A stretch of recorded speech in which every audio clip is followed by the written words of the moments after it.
Chapter 1. The Perfect Wife. The morning sun filtered through the sheer curtains of the Sullivan house, painting delicate patterns of gold on the hardwood floors. Maggie Sullivan stood by the kitchen counter, pouring freshly brewed coffee into 2 ceramic mugs.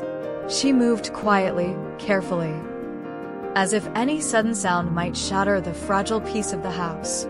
The clock read 6:42 a.m. She glanced down at her left wrist. A faint bruise peeked out from beneath her long-sleeved blouse. Maggie instinctively tugged the fabric down, hiding the mark like she always did. Her husband, Richard Sullivan, walked in, not sparing her a glance. Dressed in his usual tailored suit, he looked every bit the successful real estate developer he was known to be in Eugene, Oregon. He took the mug silently, sipped, then set it down with a sharp clink. "You forgot to add sugar," he muttered, eyes on his phone. "I'll fix it," Maggie replied softly, taking the mug gently and turning away before he could see her disappointment. It wasn't the first time. It wouldn't be the last. Breakfast passed with the usual cold silence. Their son, Caleb, 17, joined them a few minutes later. He looked more like Richard with each passing day, tall, broad-shouldered, but his expression was far more withdrawn. He sat, grabbed a slice of toast, and scrolled on his phone, barely acknowledging either of his parents. "How's school?" Maggie asked, forcing a smile. "Fine," Caleb muttered without looking up. Richard scoffed.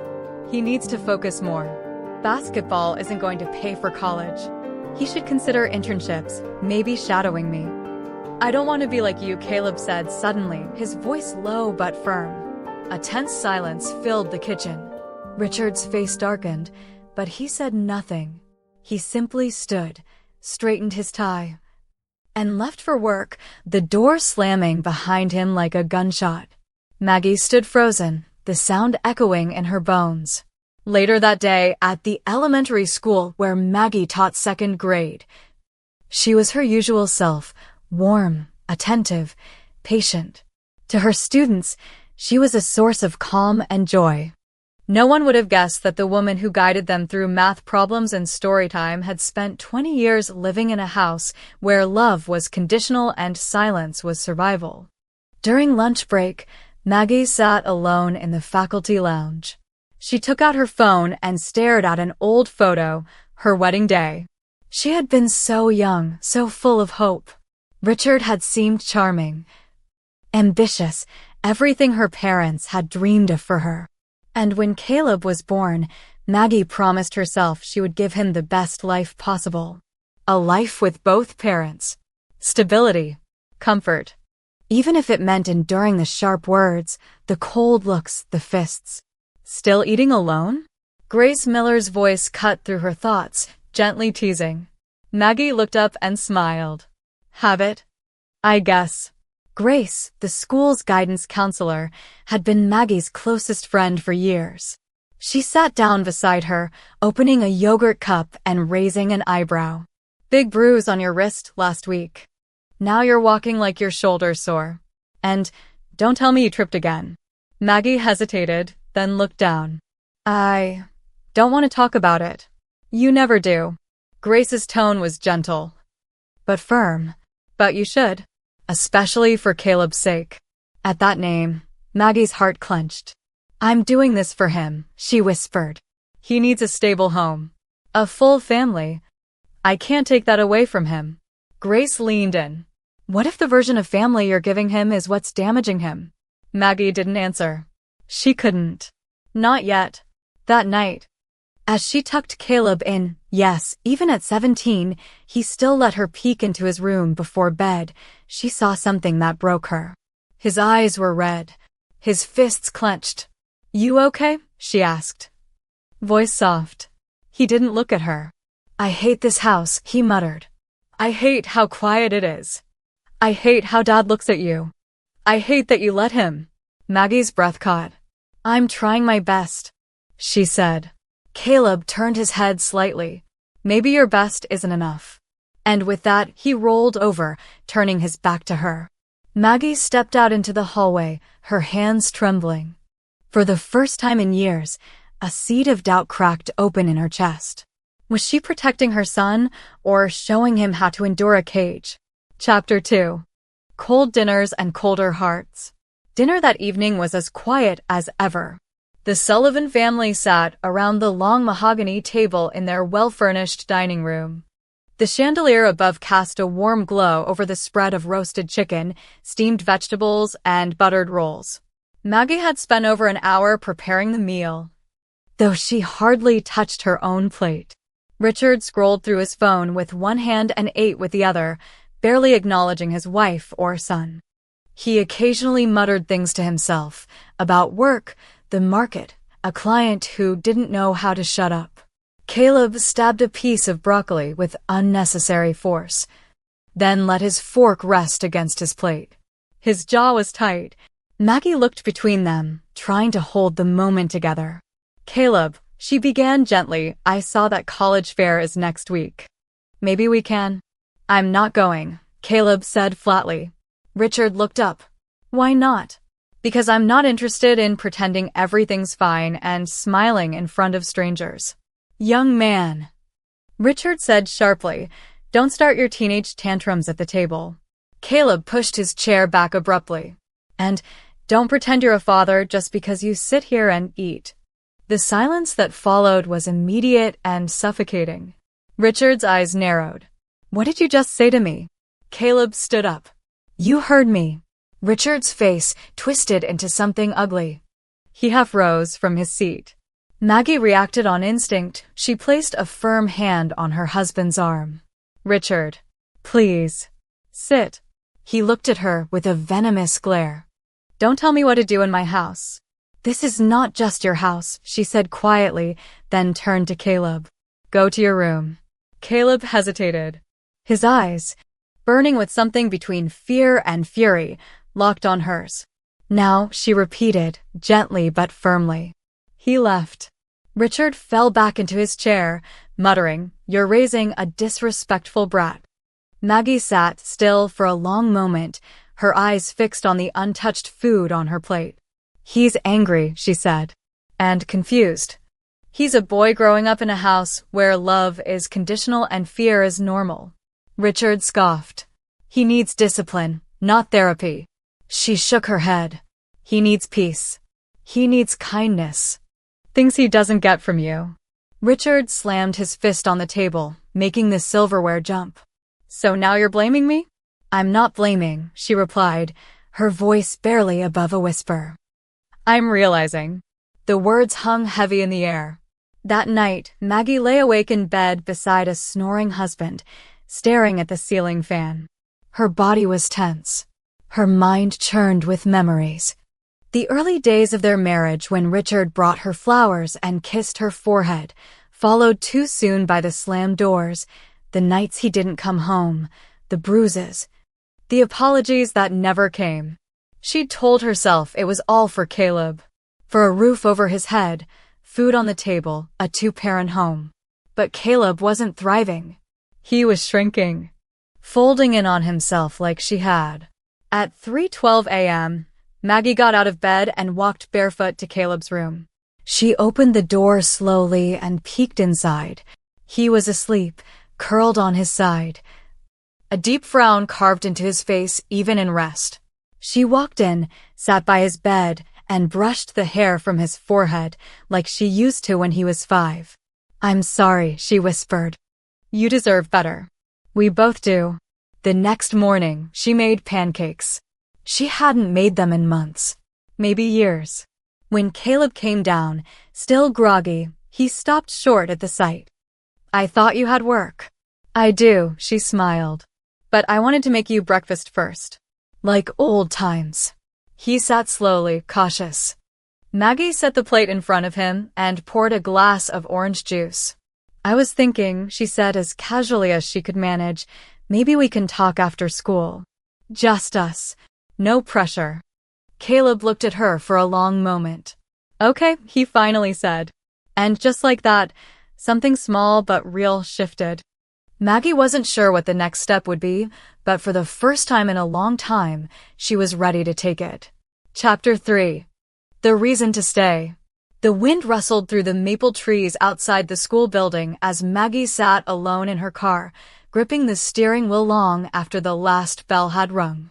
The parking lot was mostly empty now, and a pink-orange sunset stretched across the horizon. She should have been home already, starting dinner, pretending once again that everything was fine. But she didn't want to go back just yet. Her conversation with Caleb that morning had lingered in her mind all day. It was such a simple moment. That small, okay, but it had felt like something cracking open. A breath of fresh air after years of suffocating silence. A knock on her window startled her. It was Grace. Maggie rolled the window down with a faint smile. "You always know when to find me." Grace leaned in, arms crossed on the edge of the door. "I saw your car. Figured you might need a friend before heading home to your charming husband." Maggie sighed. "We had another fight last night. He nearly hit Caleb." Grace's face changed. "He what?" "I stopped him," Maggie said quickly. "But I saw something in Caleb's eyes I'd never seen before. Not just fear. Disgust. Disappointment." Grace was silent for a moment. Then, "Maggie, I know you think staying is what's best for your son, but children notice everything. Abuse doesn't have to be visible to leave a scar." "I've told myself that so many times," Maggie whispered. "That I'm staying for him. So he'd have a home, a father, security." "And how secure does it feel right now?" Maggie looked away. "You have a teaching degree. You have a good heart. You have people who would help you. You're not stuck unless you choose to be." Grace's voice was gentle but steady, like a rock against Maggie's ever-shifting tide of uncertainty. Maggie paused. "I'm afraid." "That's okay," Grace said. "But don't let fear be the reason you stay in pain." Maggie gave a small nod, her eyes shimmering. "I'm going to talk to Caleb tonight," she said. "Really talk. And I think I'm ready to start thinking about what life might look like without Richard." "That's all I needed to hear," Grace said, squeezing her hand. "I'll be here. Whatever you need." That evening, after dinner, Maggie sat with Caleb on the small couch in the family room. The TV was off. The lights dimmed. Outside, the rain had begun to fall. She watched him for a moment, lanky, quiet, a boy standing on the cusp of adulthood and trauma all at once. "I meant what I said this morning," she began. Caleb didn't look at her, but he nodded. "I know things haven't been right in this house. I've tried to protect you, but I realize now that silence isn't protection. It's permission." He turned to her, brows furrowed. "You were never the problem," she said. "And your father's anger, it's not your fault. None of this is." "I know," Caleb whispered. "I used to think you were just weak. But now I see you've been holding everything together all by yourself." Maggie reached for his hand. "I don't want to do that anymore. And I don't want you to grow up thinking this is what love looks like." Caleb looked down. "What are you going to do?" She took a deep breath. "I'm not sure yet. But I'm thinking, maybe we can start looking for a small place. Just us." A flicker of something new crossed his face, relief. "You'd really leave him?" "I think we both already have," she said quietly. Later that night, alone in her room while Richard snored across the bed, Maggie opened her laptop and searched for apartments in Eugene. Studio rentals. 2 bedrooms. Anything. She didn't know what the next few months would look like, but for the first time in 20 years, she was imagining a future. One where fear didn't live in the walls. One where she and her son could heal. One where she wasn't just surviving, but living. Chapter 4. The Lie Behind the Smile. The following morning began like all others had for years, at least on the surface. Maggie awoke before sunrise, showered quietly, and dressed in her usual soft-toned blouse and pressed slacks. She made breakfast, eggs, toast, coffee. From the outside, everything appeared perfectly routine. But inside, something was different. There was resolve in her spine. a hush in her movements that wasn't fear, but preparation. A calm before the storm. Richard came downstairs around 7:15 a.m., dressed in a gray blazer and navy tie. He gave Maggie his usual glance, part indifference, part expectation. "Where's the oatmeal?" he asked, eyes flicking across the kitchen. "I didn't make any today," Maggie replied, calmly sipping her tea. "You have eggs." He blinked. "Since when do we change the routine?" "Since now." He paused, as if trying to decide if this was worth a fight. Then, with a scoff, he grabbed a plate and muttered, "Figures." Caleb entered the room moments later, his backpack slung over one shoulder. He avoided his father's gaze entirely, instead walking straight to his mother and taking a piece of toast. "Thanks, Mom," he said, his voice steady. "Have a good day at school," she said, touching his arm lightly. He nodded and walked out without a word to Richard. Richard clicked his tongue. "You're turning him against me." "No," Maggie said, still not raising her voice. "You did that all by yourself." He turned to her, eyes sharp. "Watch yourself, Margaret." "No," she said again, this time looking straight at him. "I've watched myself for 20 years. Watched what I said, what I wore, how I moved, how I cooked. I've watched every bruise fade. I've watched our son shrink into silence." Richard stepped forward, lips curling in fury. "You're trying to make me the villain here?" "I don't have to try," she whispered. "You do that on your own." The air between them crackled. For a long moment, he just stared. Then, with a bitter laugh, he turned away and stormed out the door. Maggie's hands were shaking not from fear, but from release. She had said the things she had never dared to say. That night, after school, Maggie met with Grace at a cafe near campus. Over steaming mugs of chai, she slid a manila envelope across the table. "It's the start of the paperwork," she said. "Divorce. I called a lawyer this morning." Grace smiled gently. "You sure?" "No," Maggie admitted. "But I'm ready." Grace nodded. "That's enough." On the way home, Maggie picked up takeout instead of cooking. She let Caleb choose. They ate teriyaki chicken and fried rice on the floor of the living room, surrounded by open boxes of old photo albums and childhood drawings. It wasn't fancy, but it felt safe. Caleb showed her an old crayon sketch he'd drawn at age 5, a house with a crooked roof, a stick-figure family smiling in the front yard. "Funny," he said. "I always drew Dad way off to the side." Maggie looked at the picture and saw it too, her stick-figure self holding a small boy's hand. Richard was barely in the frame. "You knew, even then," she murmured. "Maybe I always did." Later, while Maggie folded laundry in her room, Richard came home. He was drunk. The stench hit her first, cheap whiskey and stale cologne. His tie was loose, his shirt unbuttoned, his face ruddy with rage and drink. "You think you're leaving me?" he slurred. "After everything I gave you?" "You gave me bruises," she said calmly, "and a son who's scared to breathe near you." He stumbled forward, but this time, Maggie didn't flinch. "I already talked to an attorney," she continued. "I'm filing. Caleb and I are leaving. You will not stop me."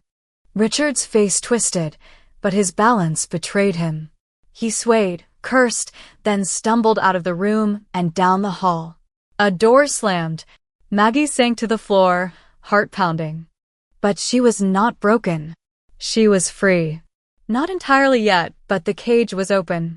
Chapter 5: The Fracture.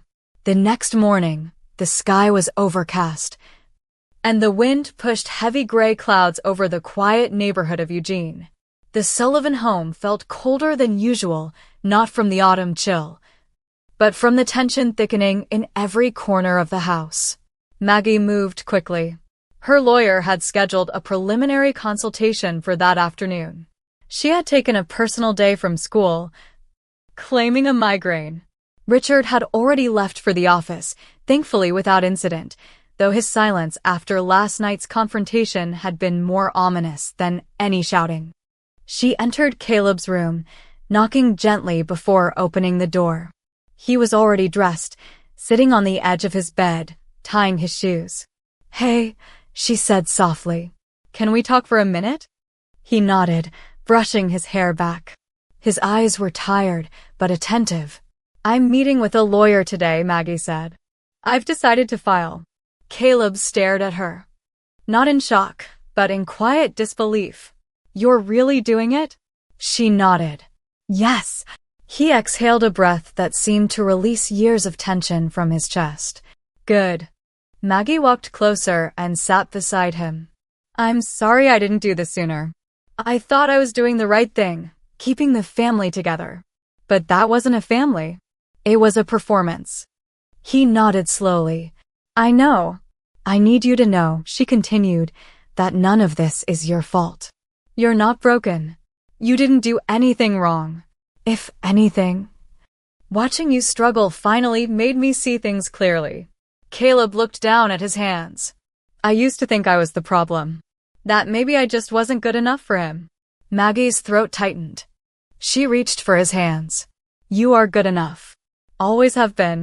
And from now on, you're going to see what real love looks like. Not fear. Not control." There was silence between them. But it was no longer a void. It was space. Space to heal. Space to begin again. The meeting with the lawyer was straightforward.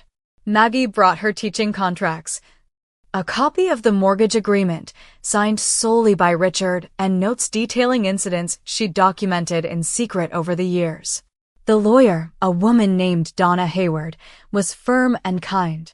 "You've done more than most," she told Maggie. "You've got everything we need to make this quick. Custody, finances, even protection orders if needed." "I don't want revenge," Maggie said. "Just freedom. For me and for my son." Donna nodded. "That's exactly what we'll get you." When Maggie returned home, Caleb was at the kitchen table, textbooks spread in front of him. For the first time in a long while, he looked like a normal teenager. Music played softly from his earbuds, and he bobbed his head to the beat while writing notes. She smiled. Then the front door opened. Richard stood in the doorway, briefcase in hand, face unreadable. He walked in slowly, set the case down, and fixed his gaze on Maggie. "I saw the bank account this morning," he said. "You moved half the funds." "I have every right," she replied calmly. "I consulted a lawyer." "We're done, Richard." Caleb looked up, frozen. Richard's voice dropped low. "You're tearing this family apart."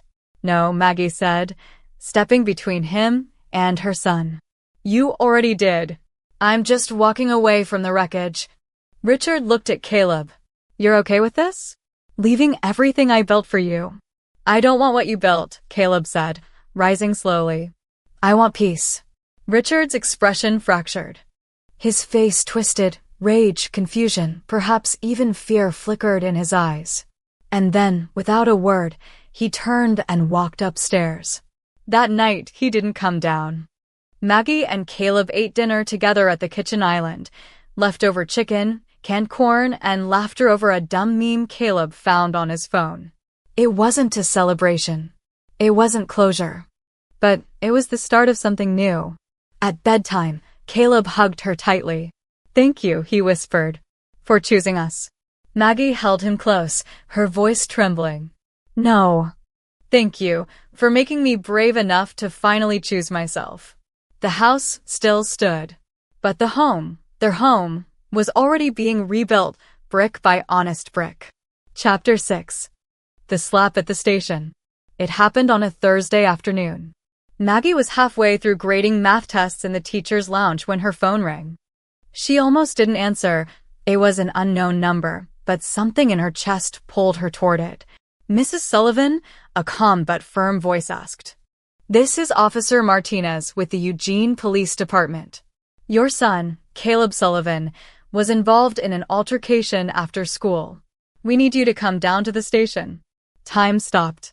15 minutes later, she was in her car, driving faster than she had in years.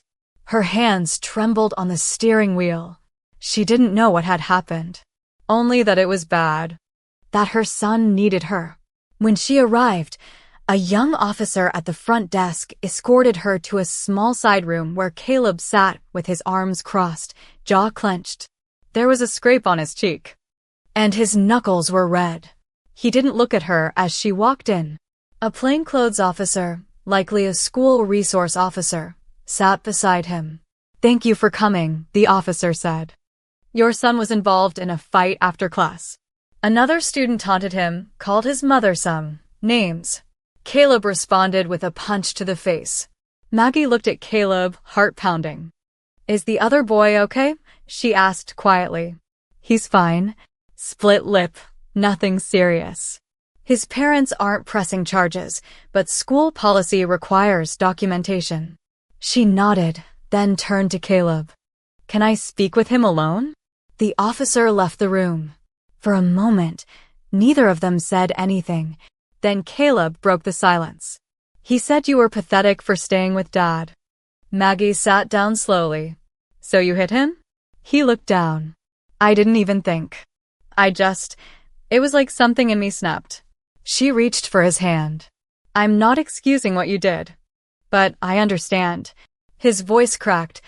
"I hate what he's done to us. I hate that people think you're weak, that I'm turning into him." "You're not," she said firmly. "You made a mistake." "But you are not him." Caleb finally looked her in the eyes. "Then why does it feel like I'm carrying everything he gave me, every glare, every word, every time he shouted at you, and I just stood there?" Her eyes blurred. "Because we were all carrying it. But not anymore. I promise you, Caleb, this ends with me." Just then, the door opened, and Richard walked in. His face was a mask of frustration and embarrassment. "What the hell is this?" Caleb froze. Maggie stood. "He got into a fight. It's being handled. We're leaving soon." Richard turned to his son. "You can't even keep yourself together for one goddamn semester? Do you know how this makes me look?" Caleb opened his mouth. "I was defending." Slap. The sound cracked through the room like thunder. It wasn't hard, but it wasn't gentle either. Richard's open hand left a red imprint on Caleb's cheek. The boy staggered back, more stunned than hurt. Maggie stepped between them instantly. "Get out!" Richard's chest heaved. "You're going to stand there and let him ruin everything. Get out, or I swear to God, I'll file for a restraining order today." Richard looked between them, his wife shielding their son, Caleb glaring at him with a burning mixture of pain and hatred, and something in his face finally shifted. Fear. He turned and left. Later that night, after calming down and nursing Caleb's face with a cold compress, Maggie sat alone in the kitchen. Her hands were folded on the table. She stared at the wall, unmoving. Grace called. Maggie answered quietly. He slapped him. "At the police station." A pause. "Maggie." "I should have left 10 years ago," Maggie whispered. "And now I've passed this on to my son." "You're doing something now," Grace said. "And that's what matters." Maggie looked toward Caleb's room, where music played low and muffled through the door. "I'm going to end this cycle. I don't care if I have to leave with nothing but the clothes on our backs."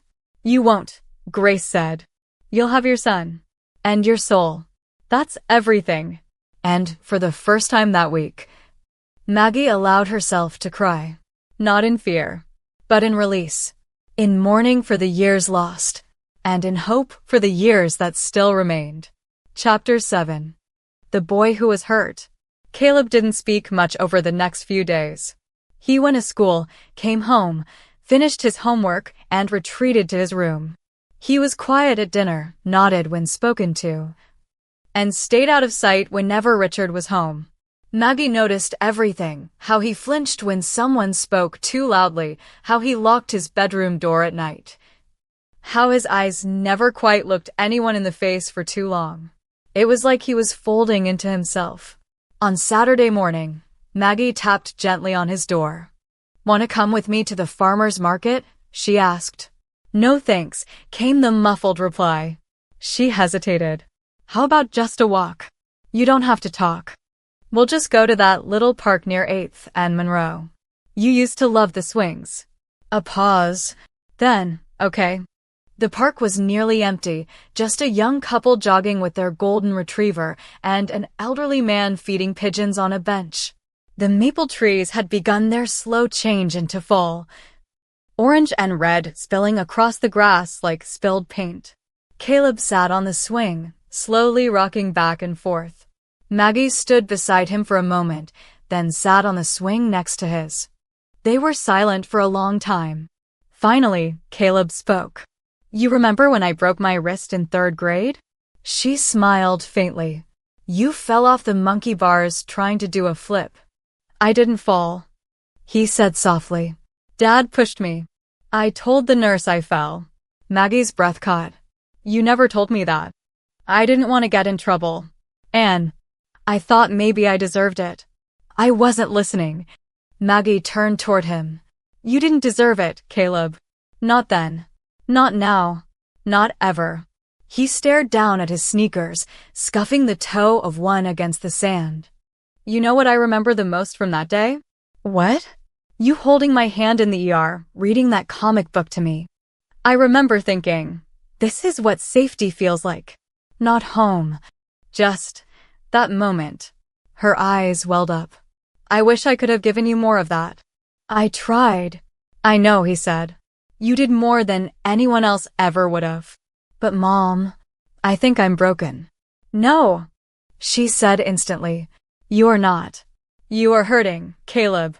But you're not broken. He finally looked at her. I feel angry all the time. And I don't want to. But it's in me. Like him. Maggie leaned forward, her hands clasped tightly in her lap. I used to think the same thing about myself, she said. That maybe I was weak like he said. That I wasn't enough. But I've learned something. She met his eyes. Pain passed down doesn't have to be pain passed on. He blinked. What do you mean? I mean we can end it. We don't have to be who he is. We get to choose. You get to choose. He was quiet for a long while. Then he nodded. Okay, he whispered. Maggie smiled. Okay. That evening, Maggie found a flyer tucked into her mailbox. It was for a community event hosted by the Eugene Trauma Recovery Network, a local nonprofit offering free group therapy for teens affected by domestic violence.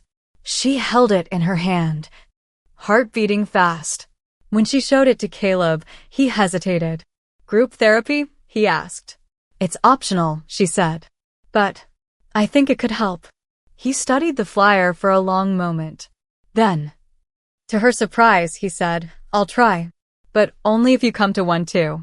She laughed softly. Deal. That night, Maggie stood by his door before going to bed. Good night, sweetheart. Night, Mom. There was peace in his voice. Not perfect. Not whole. But the kind of peace that comes when someone realizes they're not alone in their hurt. The kind that feels like healing, just barely beginning. Chapter 8. The conversation that changed everything. Sunday morning brought with it a rare stillness. The Sullivan house was unusually quiet. Richard had left early for an out-of-town meeting with investors, or so he claimed. Maggie didn't ask for details anymore. She had stopped checking where he went. Stopped counting the nights he came home late with whiskey on his breath. She took a long breath and looked at the kitchen clock. 8:02 a.m. This was it. She picked up the phone and dialed Grace's number. Her voice was calm, but her heart thumped like a drum in her chest. Hey, Grace answered almost immediately. How are you holding up? I need to talk, Maggie said. In person. I'll be right over. They met in Grace's sunlit kitchen, sitting across from each other at a round wooden table. The scent of fresh coffee and banana muffins filled the air, but Maggie barely touched her cup. She took a deep breath. I'm going to file tomorrow. Officially. I already talked to Donna. The paperwork is ready. Grace's lips parted. You're sure? I've never been more sure of anything.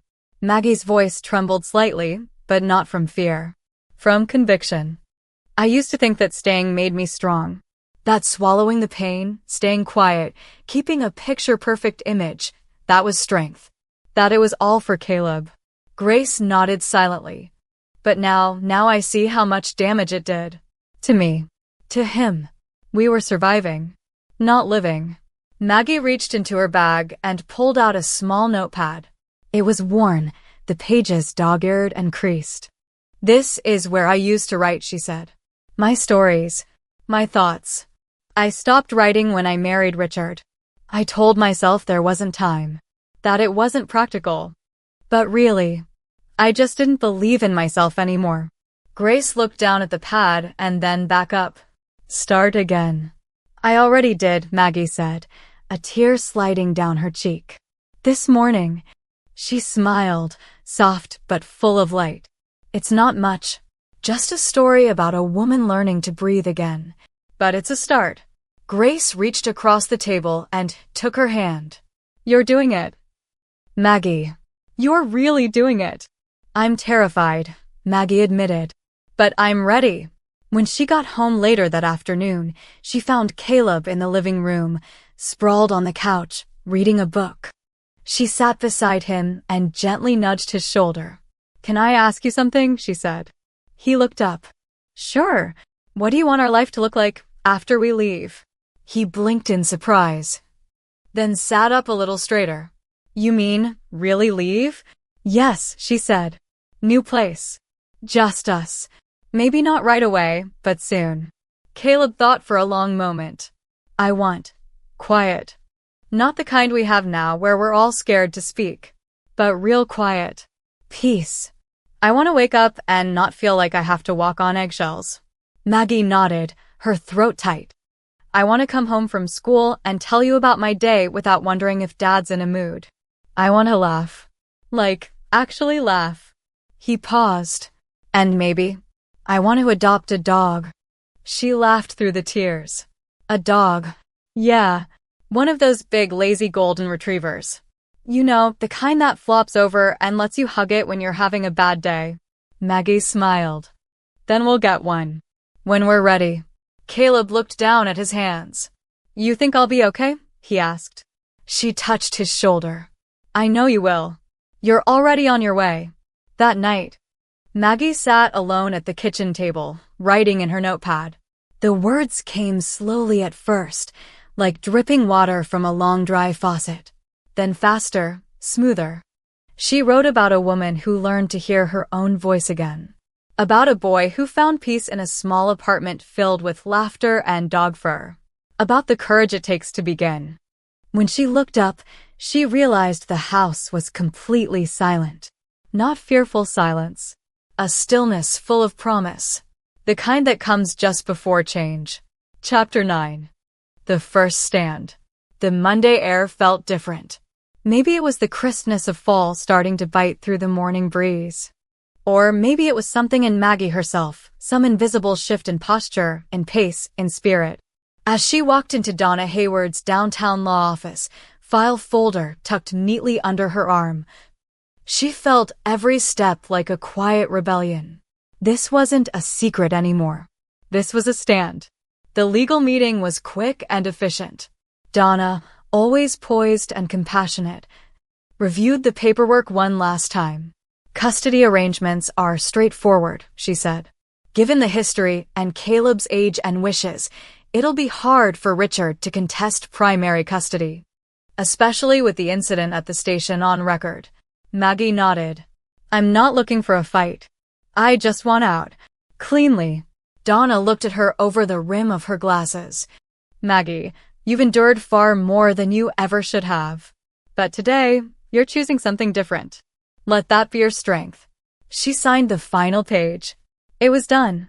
Back at school, Maggie stood in front of her class of second graders, leading a lesson on animal habitats. But her mind was partially elsewhere, still feeling the weight and freedom of her decision. During recess, she stepped out to check her phone. There was a text from Grace. "Grace, he's going to know soon. Be prepared." Maggie took a deep breath. She had planned to tell Richard after dinner. But the universe moved faster. Because when she arrived home at 4:38 p.m., Richard's car was already in the driveway. Inside, the house was ominously silent. Caleb wasn't home yet, thank God. Richard sat at the kitchen table, the divorce petition spread out before him like an accusation. "You filed," he said without looking up. "Yes," Maggie answered. He raised his head slowly. His eyes were bloodshot but focused. "You really think you can do this without me? After everything I gave you? You gave me fear, silence, a son who flinches at his own shadow. I gave you a house, a name, stability.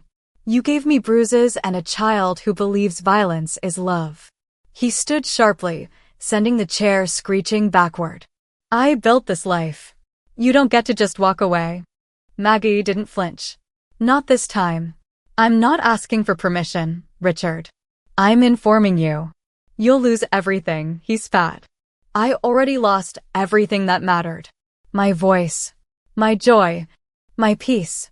And now I'm getting it back." He laughed bitterly. "You think the court will take your side? You think Caleb's testimony will matter?" Maggie stepped forward, her voice steady as stone. "You hit him, in front of a police officer. If you want to test how far I'm willing to go, be my guest." He was silent. Then, venomously, "You're going to ruin me." "No," she said softly. "You did that yourself. I'm just not cleaning up after you anymore." She turned and walked away. And for the first time in her life, she didn't look back to see his reaction. Caleb came home an hour later to find her on the porch, a blanket over her lap and 2 mugs of cocoa beside her. He sat next to her and took a cup without asking. "I saw his car was gone," he said. "I told him," Maggie replied. Caleb nodded. "How did it go?" I stood up. "Did it feel good?" It felt like breathing for the first time in 20 years. He leaned against her shoulder. Maggie looked out at the sky, now a fading blue canvas streaked with gold. The wind was picking up, but she didn't feel cold. She felt alive. Chapter 10. Leaving the house. The boxes were plain, marked only with thick black Sharpie. Books, clothes, kitchen, Caleb, personal. They lined the front hallway of the Sullivan house like silent witnesses to something sacred, an ending and a beginning all at once. It was moving day. Maggie zipped up the last suitcase and looked around the bedroom that had once felt like a prison cell. The cream-colored walls had never changed. The same framed wedding photo still sat on the nightstand, now face down. She didn't take it. She didn't want to carry the past into the life she was about to build. Caleb carried a box down the stairs, pausing halfway. "It feels weird." "What does?" Maggie asked, checking the locks on the windows one last time. "Packing up. Leaving. Like we're ghosts walking out of our own lives." Maggie looked at him, her heart aching with both sadness and pride.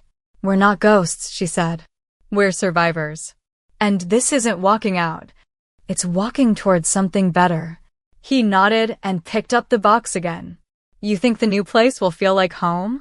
"I think home isn't a place. It's a choice," she replied. They rented a small 2-bedroom apartment on the north side of Eugene, modest but warm. The walls were an eggshell white that Maggie planned to repaint. The carpet was older, but clean. A balcony overlooked a line of pine trees and the distant mountains. It was quiet, honest. Maggie had worried about Caleb, how he'd take the change, if he'd feel resentful, lost, or adrift. But as he unpacked his books and laid them out alphabetically, he hummed along to music in his earbuds. Not loud, not to fill silence. Just there, casual, natural. That night, they ordered pizza and ate it on the floor of the living room. No fancy dinnerware. No table set to perfection. Just laughter, shared slices, and the newness of freedom hanging gently in the air. "This is the best meal I've had in years," Caleb said between bites. Maggie chuckled. "It's probably the grease." "No," he said seriously. "It's the peace." Later, after Caleb went to bed, Maggie stood on the small balcony, wrapped in a cardigan. The city lights shimmered in the distance, blurred behind a light curtain of mist. She had left a note for Richard. It wasn't poetic or vengeful. Just 5 lines on a plain sheet of paper. "Richard, Caleb and I have moved out. The divorce is proceeding. Please have your lawyers speak to mine from now on. I will not engage in further conflict. We're done. Maggie. It was the closure she never thought she'd give herself. And now that it was done, she didn't feel triumphant. She felt clean. Like a wound freshly washed, still raw but healing. At midnight, a soft knock came at her door. Caleb, can I sleep in your room tonight? He asked, eyes slightly downcast. Maggie's heart swelled. Of course. She scooted over, lifting the blanket as he climbed in beside her. No words were exchanged. Just warmth. Presence. The kind of safety they'd both forgotten how to trust. As she lay there, Maggie whispered into the dark. I'm proud of you. Caleb whispered back, I'm proud of you too. And in the stillness, mother and son slept side by side, not in fear, not in retreat, but in peace. For the first time in a very long time, they were home. Chapter 11, A New Warmth. The first morning in the new apartment greeted Maggie not with alarm clocks or footsteps overhead, but with sunlight slipping gently through sheer curtains and the faint hum of a city waking up. For the first time in years, she hadn't needed to brace herself before opening her eyes.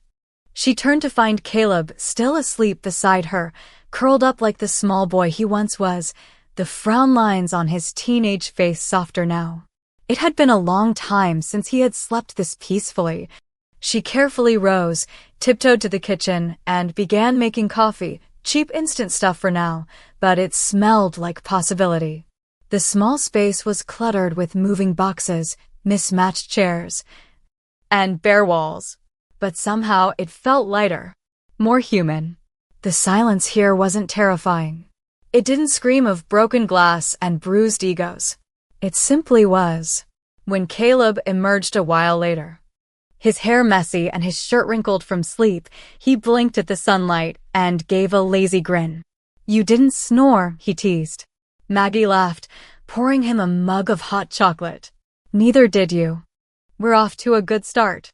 They sat together on the couch, sipping in silence. For a while, there was no need to say anything. The warmth of the drink, the morning light, and the absence of tension filled every corner of the moment. Then Caleb spoke, almost too casually. I was thinking about joining the peer support group Ms. Larkin mentioned at school. Maggie raised an eyebrow. The one for students dealing with. Yeah, he said quickly, avoiding her eyes. That one. She set her mug down and reached for his hand. I think that's incredibly brave of you. He shrugged. It's not brave. I don't want to feel like I'm walking around carrying a storm inside me all the time. Her heart ached with love and pride. You're not alone in this. I'll be getting support too. He glanced at her. You. She nodded. There's a trauma support circle for women in situations like mine. I've signed up. We start next week. He was quiet for a moment. Then he smiled. Good. I want us both to get better. So do I. That afternoon, Maggie visited the school to finalize some paperwork about Caleb's temporary counseling plan. While waiting in the guidance office, she glanced through the small bookshelf of community flyers and brochures. One caught her eye. It read, Writing Through the Wounds, a memoir workshop for women survivors. It felt personal.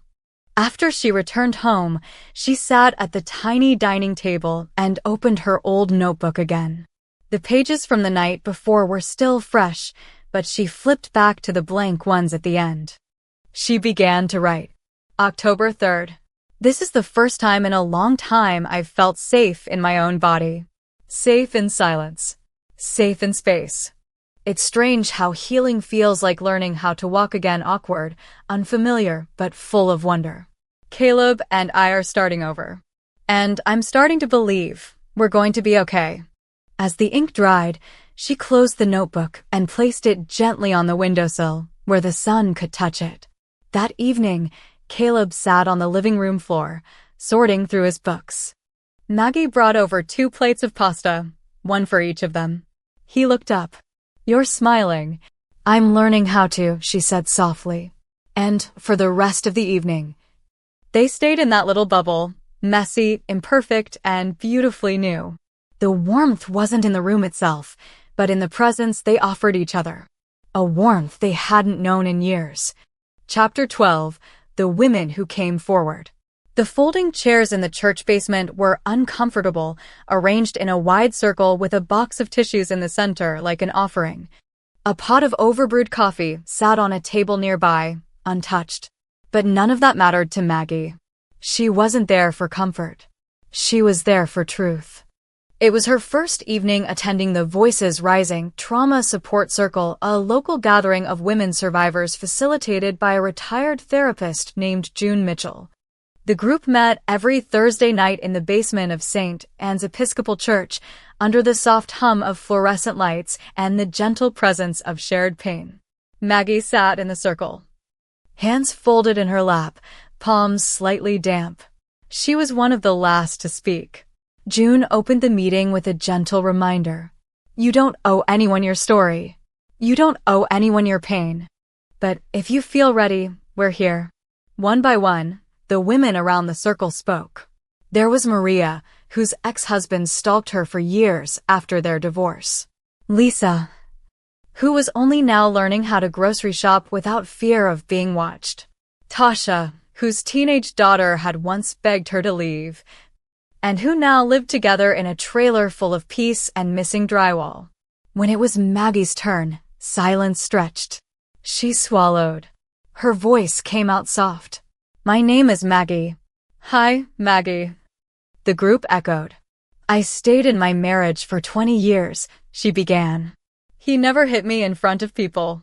He never left bruises where they could be seen. But he hurt me, often. And I stayed because I told myself it was for my son. Because I wanted him to grow up with a father. Because we had a house. Because we had health insurance. Because I thought love meant enduring. She paused, emotions rising like a tide she'd never allowed to crest. But then my son hit someone. And I realized he had been learning everything I'd hoped to protect him from. That my silence wasn't saving him, it was shaping him. The room held its breath. So I left. We packed our things and left. We live in a little apartment now, just the two of us. And for the first time in years, we laugh at dinner. We talk. We sleep through the night without fear. Her eyes shimmered. I still have days where I doubt myself. But tonight, sitting here with all of you, I feel like I'm not alone anymore. There were no gasps, no applause. Just soft nods. Silent tears. A hand reaching over to squeeze hers. That was enough. After the session, June approached Maggie as she packed her bag. You spoke truth tonight, June said. I didn't even mean to, Maggie smiled. It just came out. Good, June said. That means you're finally letting yourself be heard. Maggie hesitated. There's a writing workshop next month. Memoirs for survivors. I've thought about signing up. June's eyes twinkled. Then you should. You've got a voice worth reading. The next morning, Maggie dropped Caleb off at school. He had a meeting with a peer support counselor and seemed nervous. She gave his shoulder a reassuring squeeze before he stepped out of the car. You've got this, she said. He gave a small smile. You too, Mom. That afternoon, Maggie returned to her classroom with a fresh energy. During recess, she sat at her desk and opened her notebook. She wrote about the circle, about Lisa's eyes, Tasha's laugh, her own shaking hands. And for the first time in her life, she signed her name at the end of a story without shame. Maggie Sullivan. No longer just a survivor, but a woman learning to become whole. Chapter 13. The Final Rage. It had been nearly 3 weeks since Maggie and Caleb left the house on Ridgeway Drive. Life in their small apartment had settled into a kind of calm rhythm: school, work, shared meals, and long, gentle evenings filled with music, quiet laughter, and writing. But peace, it turned out, wasn't something Richard Sullivan could tolerate. That Friday afternoon, just as the late autumn sun dipped behind the pines outside, A sharp knock echoed on the apartment door. Maggie froze. Caleb, sitting at the dining table working on a biology assignment, looked up instantly. Another knock, this time louder. She approached the door carefully and looked through the peephole. Richard. She closed her eyes, counted to 3, and unlocked the door, opening it just a crack. The security chain remained in place. I'm not here for a scene, Richard said. His voice was too controlled, too quiet. You already made a scene the last time. Maggie replied calmly. Why are you here? He leaned forward. You can't just walk away from a 20-year marriage and think I'm going to disappear. You disappeared a long time ago, Richard. Emotionally. Morally. All I did was follow you out the door. You're poisoning Caleb against me. He saw you hit him. He saw you hit me. I don't have to poison anything. Richard's jaw clenched. You're enjoying this, aren't you? Playing the victim. Living in some cramped apartment pretending you've found freedom. I have. He banged his hand against the doorframe, startling them both. You're ruining me, Margaret. No, she said firmly. You're facing the consequences of your own choices. That's not the same thing. Behind her, Caleb stood up. Do you want me to call the police? Richard blinked. For a moment, he looked at his son like he didn't recognize him. The boy who used to cower in corners was now standing tall, voice steady, shoulders squared. You don't scare me anymore, Caleb said. Richard took one step back. Maggie locked eyes with him through the crack in the door. If you ever come here again without going through our lawyer, I will file a restraining order. I am done living in fear. He stared at her, speechless. And then he turned and walked away. After she closed the door and bolted it tight, Maggie leaned her forehead against the wood and exhaled. She didn't cry. She didn't collapse. She stood tall. Caleb came over and placed a hand on her back. Are you okay? She turned and looked at him, her voice steady. I think I finally am. That night, they ordered Chinese takeout and watched a cheesy sci-fi movie on the old couch. Caleb made fun of the alien costumes. Maggie fell asleep halfway through. And somewhere between General Tso's chicken and the film's terrible CGI, the tension that had haunted them for so long began to loosen its grip. They were no longer waiting for the next explosion. They were finally building a life where the door only opened for love. Meanwhile, Richard Sullivan sat alone in the kitchen of his empty house. His reflection in the window looked older than he remembered, angrier, lonelier. He poured himself another glass of scotch. But the silence this time wasn't peaceful. It was punishment. And for the first time, he began to realize. No one was coming back. Chapter 14. A mother once more. The soft buzz of a Saturday morning filled the apartment.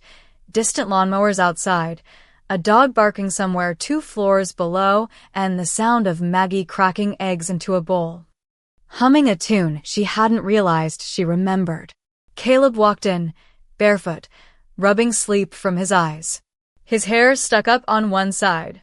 He looked more like a kid again than the angry, closed-off teen he had been just a few weeks ago. Smells like breakfast, he mumbled, sitting at the kitchen table. French toast, Maggie said cheerfully. The real kind, with vanilla and cinnamon. And I might even let you have 2 cups of syrup. He smiled. This is suspicious. What's the catch? Maggie turned from the stove, spatula in hand, mock serious. No catch. I just wanted to say thank you. For what? For giving me a reason to fight. Caleb blinked, then looked down at the table. His voice softened. I should be the one saying that. She plated the food and sat beside him, both of them eating quietly, the way people do when they're savoring more than just the food. Halfway through breakfast, Caleb reached into his hoodie pocket and pulled out a folded sheet of paper. I wrote something, he said, sliding it across the table. For English class. It's kind of about us. About everything. Maggie unfolded the paper. It was a personal narrative titled The House That Didn't Feel Like Home. Her eyes skimmed the first lines. I used to think a roof and walls were all you needed for a home. Now I know it's the space where you can breathe and cry and laugh without fear. Where silence doesn't mean danger. Where a mother isn't a ghost walking on eggshells, but someone who holds you when the world feels too heavy. Her throat tightened. Caleb, this is beautiful. I didn't write it for a grade, he said. I wrote it because I didn't know how else to say it. She leaned across the table and pulled him into a hug. It was the kind of embrace they hadn't shared in years. The kind where the world pauses, where you remember that love doesn't need words, only presence. That afternoon, Maggie visited the library to register for the Writing Through the Wounds memoir workshop. The librarian smiled as she handed her a form. Your son came in here last week, the woman said. Told me his mom was a writer. Said you'd be famous one day. Maggie blinked. He did. He seemed proud. You don't see that from teenagers much. Maggie stood there a moment longer, holding the form, heart swelling in her chest. Back home, she added a new page to her notebook. October 14th. Today, my son hugged me without needing a reason. He shared his story without fear. He smiled like he meant it. And for the first time, I felt like his mother again, not just the woman who protected him, but the one who helped him heal. We're still learning. Still building. But we are not the same people we were in that old house. We are more. We are free. That night, after dinner, they curled up on the couch with popcorn and rewatched The Iron Giant, a movie Caleb had loved as a child. When the boy in the movie whispered, "You are who you choose to be," Caleb reached out and took his mother's hand. Maggie looked at him and smiled. I choose to be whole, she whispered. And Caleb replied, I choose to be kind. The credits rolled. And Maggie Sullivan, teacher, mother, survivor, writer, knew in her bones that the worst was behind them. And the best was just beginning. Chapter 15. Rebirth. The first real rain of the season arrived on a Thursday, soft and rhythmic, against the apartment windows. Maggie stood by the glass, holding a warm mug of tea, watching the droplets streak down like small rivers finding their way. It had been 41 days since she left Richard. 41 days of unlearning fear, of sharing quiet dinners with Caleb, of attending healing circles and writing in the mornings before school. Each day had been a step, a shaky one at first, but now she moved with something close to steadiness. There were still hard moments. Sometimes she'd wake in the night to imagine footsteps, heart racing. Sometimes Caleb still asked why she hadn't left sooner. But more and more, she found Caleb on the balcony with a large cardboard box at his feet. What's that? She asked. He lifted the lid to reveal a tiny golden retriever puppy, barely 8 weeks old. Its ears were too big for its face, and it wagged its tail like it had been waiting its whole life to be loved. He's ours, Caleb said shyly. I talked to the adoption center. They had a last-minute foster fail, and I thought. Maggie's hand went to her mouth. You remembered. Of course I did. You promised me a lazy dog that would let me hug it on bad days. The puppy yawned dramatically, then curled up in Caleb's lap. Maggie knelt beside them, tears slipping down her cheeks as she reached out to pet it. What should we call him? Caleb grinned. Hope. She laughed. Too obvious. Then let's call him Scout, Caleb said. Because he's here to help us explore what's next. Maggie nodded. Scout it is. That night, with Scout asleep on Caleb's feet and the rain still falling gently outside, Maggie returned to her writing desk and opened a new journal, clean, unmarked, full of blank pages. She didn't hesitate this time. She wrote, This is not the story of a woman who broke. This is the story of a woman who broke free. And it begins again today. She looked around her quiet, peaceful home. No more walking on eggshells. No more shrinking into silence. Just the sound of rain, the rise and fall of Caleb's laughter from his room, and the stillness of a heart finally at rest. Maggie Sullivan had been many things: a wife, a teacher, a mother, a ghost. Now she was becoming herself. At last. Chapter 16. A lonely place. The house on Ridgeway Drive was quieter than it had ever been. Too quiet. Richard Sullivan stood in the kitchen, holding a coffee mug he hadn't used in years, the one with "World's Best Dad" printed in peeling gold letters. It was a gift from Caleb when he was 9, bought from a school fundraiser with quarters Maggie had given him. Now, the mug felt like a cruel joke. The silence in the house wasn't peaceful. It was suffocating. There was no scent of cinnamon from Maggie's weekend baking, no sound of Caleb dribbling a basketball in the driveway, no laughter. Just the tick of a grandfather clock and the occasional hum of the refrigerator. Even his phone had stopped ringing. Colleagues had grown distant, investors suspicious. The incident at the police station hadn't gone public, but word had traveled. Deals slipped through his fingers. Clients canceled meetings. The house he had once built as a symbol of success was now a museum of loneliness. He had tried to fight her, tried to threaten, guilt, manipulate. But Maggie had changed. She didn't scream. She didn't beg. She simply left and never looked back.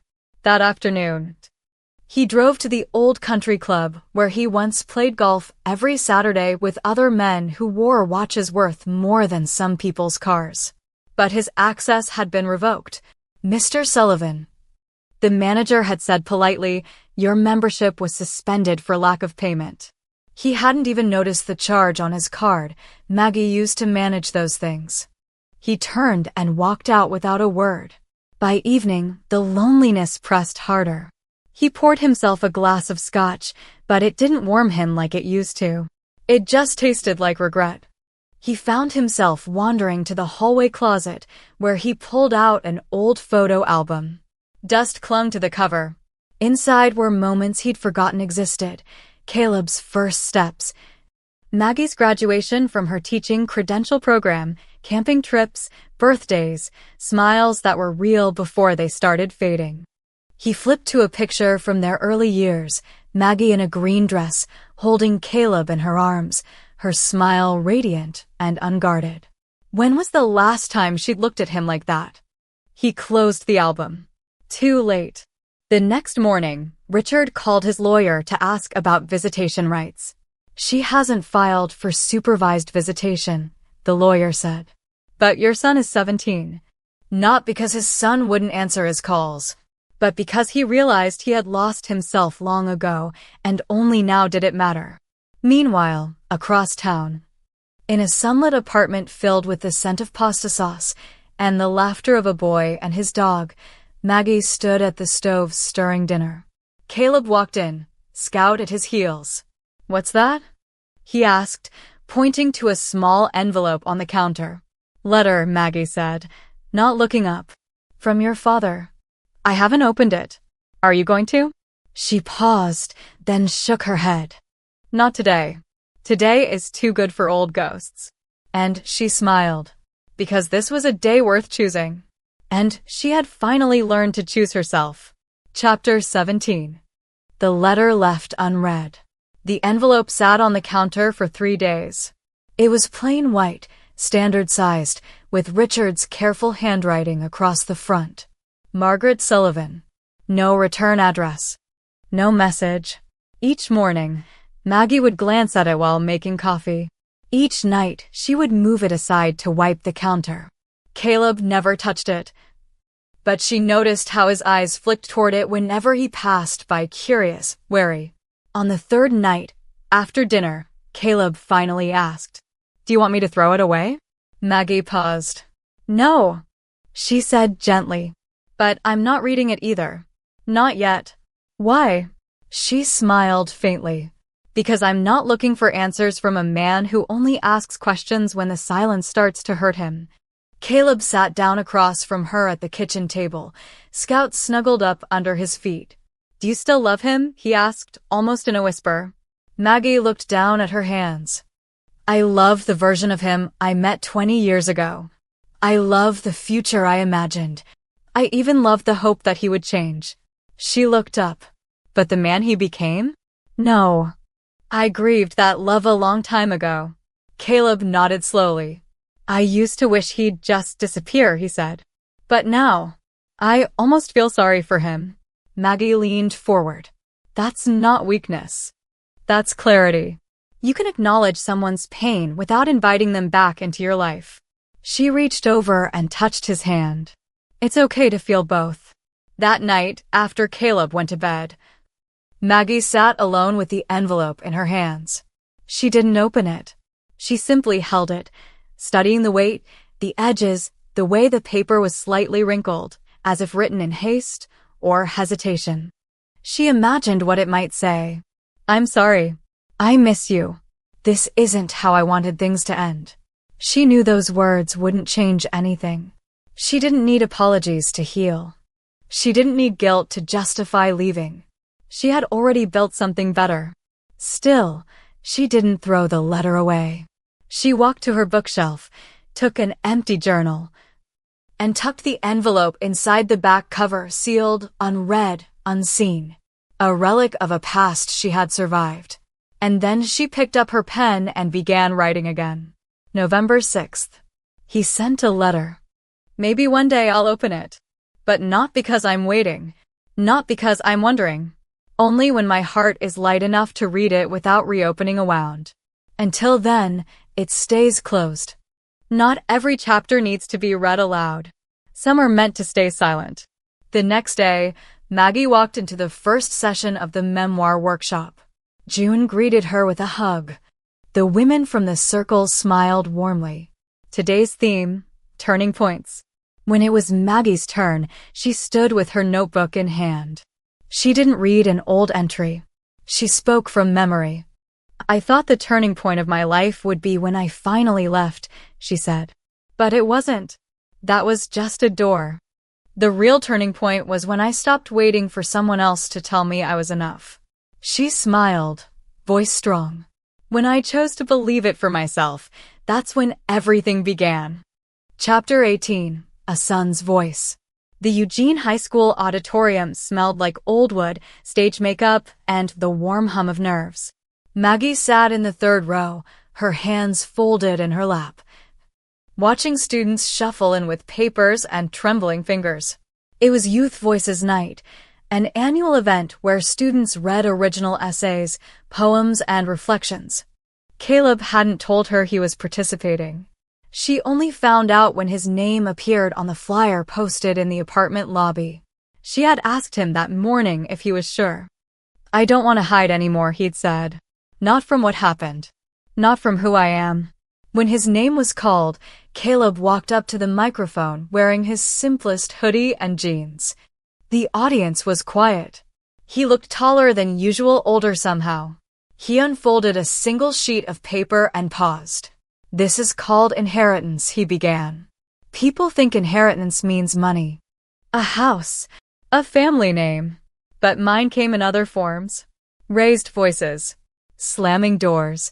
The sound of footsteps coming down the hall that made my hands shake. I learned early how to disappear in plain sight. How to measure love in the length of silence between eruptions. His voice wavered, but he kept going. For a long time, I thought I had no choice but to become the same. That anger was a bloodline, and fear was just the cost of belonging. But then I watched my mom leave. Not because she stopped being afraid, but because she finally decided we deserved more. She taught me that love isn't staying in a house that hurts. It's building a new one. Even if it's made of cardboard and ramen noodles and quiet nights on the couch. My inheritance is not my father's hands. It's my mother's courage. Silence. Not heavy. Not awkward. Reverent. And then the first clap. Then more. Then a standing ovation. Maggie stood too, tears on her cheeks, her hands aching from the force of her applause. She wasn't just proud. She was reborn through the voice of the boy she'd once feared she had lost. After the event, Caleb stepped into the hallway and found her waiting. You were incredible, she said. He gave her a crooked grin. I figured if you can speak your truth, I should try too. She pulled him into a hug, long and tight. You did more than try, she whispered. You made people listen. Caleb stepped back, clearing his throat. There's one more thing. He pulled a folded flyer from his pocket and handed it to her. University of Oregon, Creative Writing Camp. Summer 2026. A week-long program for teens passionate about storytelling. I want to apply, he said. I want to keep writing. About this. About everything. Maggie's heart leapt. Then we'll make it happen, she said. Whatever it takes. That night, Caleb posted a video clip of his reading online. It went viral in the local community within days. Survivors, teachers, parents, all sharing comments, private messages, and praise.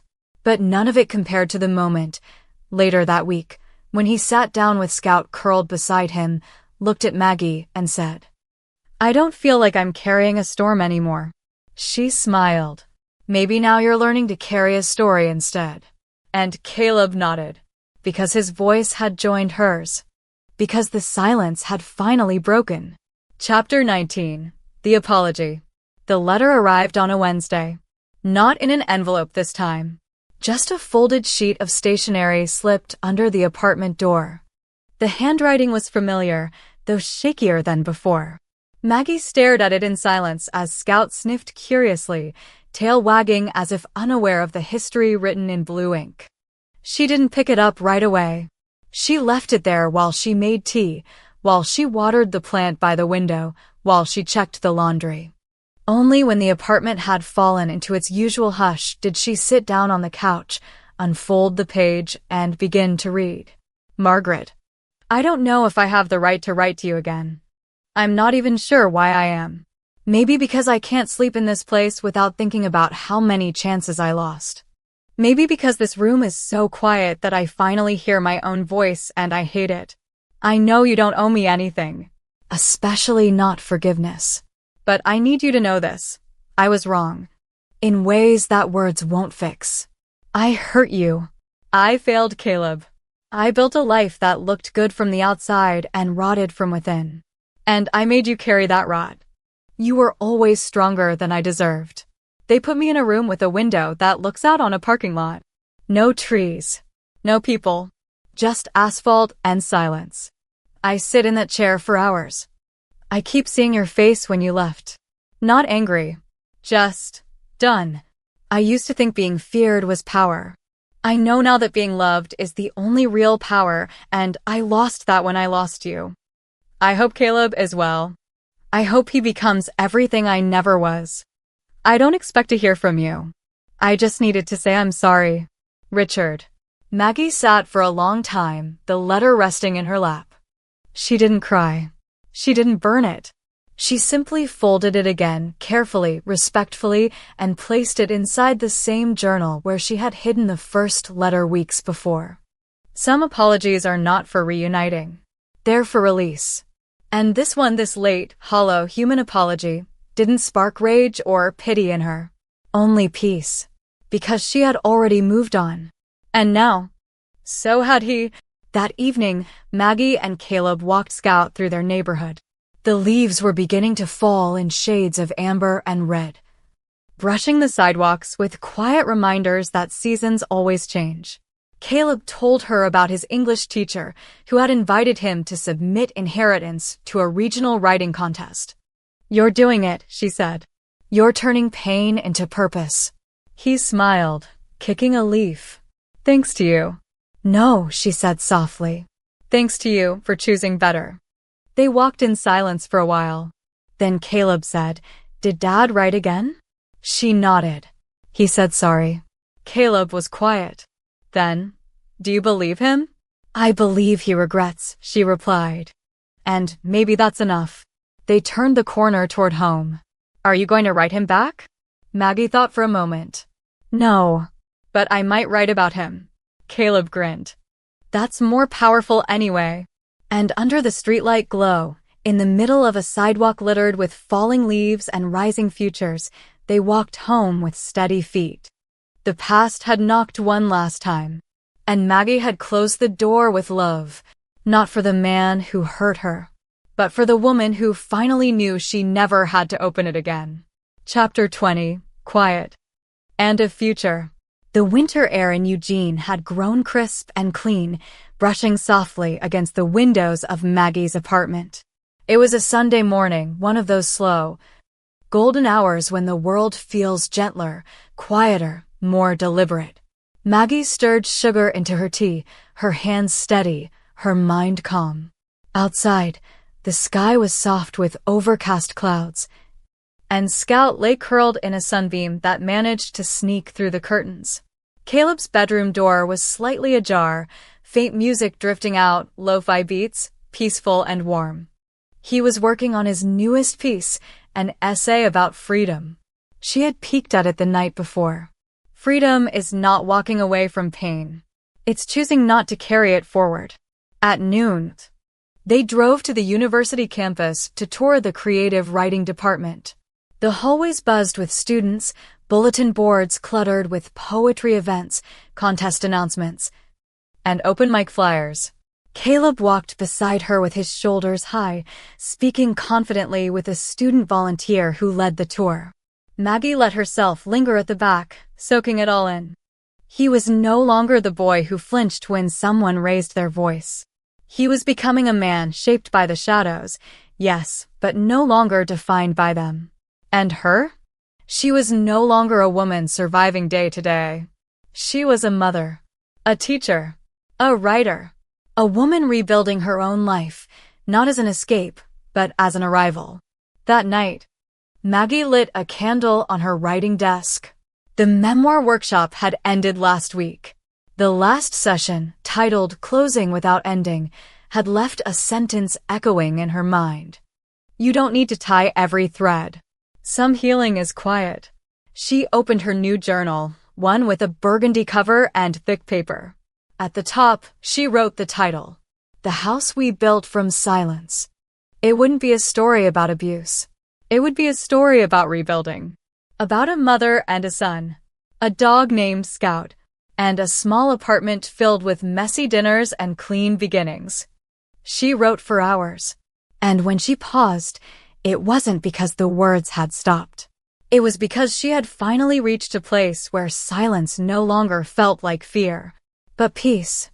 In the months that followed, Maggie submitted chapters to local publishers. She spoke at 2 schools.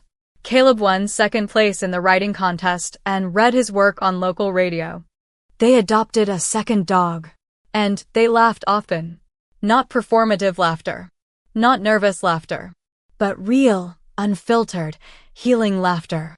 On the 1-year anniversary of the day they left the old house, Maggie and Caleb took a walk through the same park where they'd once sat on the swings, mother and son, wounded and wondering. They returned to those same swings. Caleb pushed off gently, feet brushing the gravel. You remember what I said here? Maggie nodded. You said you were broken. He smiled. I was wrong. She looked at him, her eyes misty. So was I. They swung in silence. And for the first time, there was no weight left to carry. Only wind. And sky. And the promise of tomorrow. Chapter 1.